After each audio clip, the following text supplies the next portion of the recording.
Hey guys, welcome back to another video where today we'll be making an Ethernet cable. I don't know why it's called making because you're not actually making an Ethernet cable. More like editing the heads or something. Some ingredients for this recipe will be an Ethernet cable, some Ethernet heads, and an Ethernet crimping tool. Alright, so we are going to follow an article from WikiHow. In my right hand I have a lobster cracker, also known as the Ethernet crimping tool, and I have the cable in my left.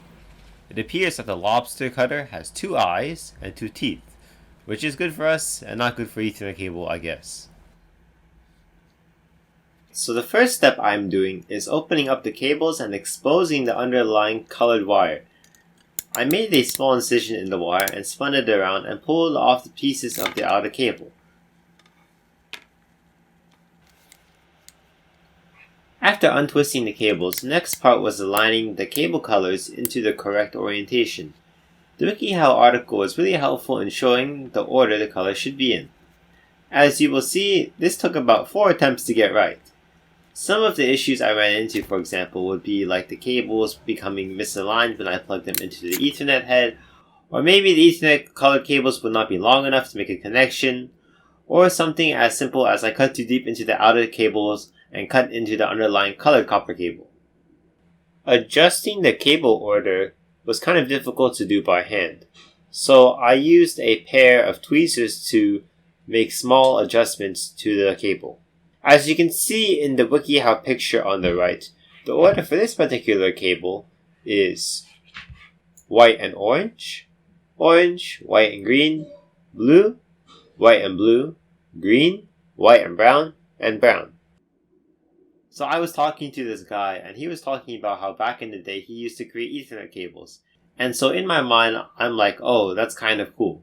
So now after watching a couple YouTube tutorials, I'll link down below, and reading a couple articles, here I am with some stuff I bought.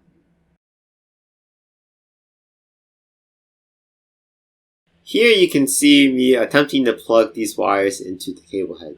So in this case, the cable wires were a bit too long and needed to be trimmed back, and as a result, the cables became misaligned. But I eventually got it working out.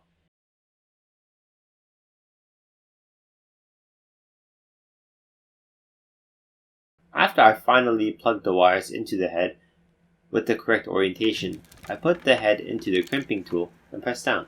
I did this on both sides and it finally worked.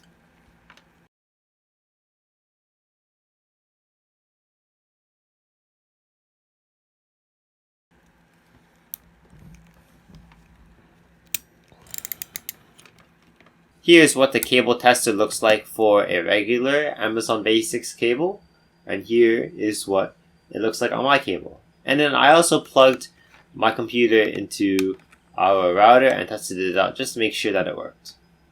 This was a cool learning experience, and I now have a new appreciation for people who had to make cables from scratch.